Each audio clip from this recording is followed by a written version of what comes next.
ay construction worker sa ginagawang Philippine Arena, isang proyekto ng Iglesia ni Cristo sa Bocaue, Bulacan.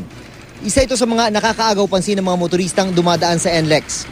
Inumpisa nito noong taong 2011 at inaasahang matatapos sa taong 2014.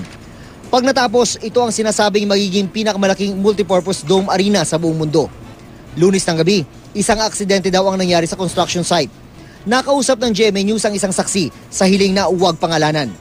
Tinatanggal daw ng 3 trabahador ang pagkaka-welding ng isang support sa beam ng arena nang bigla itong bumigay at natumba kasama ang 3 nakaharness na trabahador.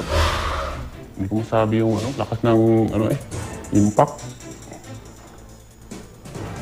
Basta na lang yung mga bakal ba? Parang nagsalpukan doon sa Agad namatay si John. Sa ospital naman daw binawian ng buhay si Peter. Agaw buhay daw ngayon sa ospital ang pangatlong trabahador habang nasa ospital din ang gwardyang nadamay. Nung pagbagsak noon,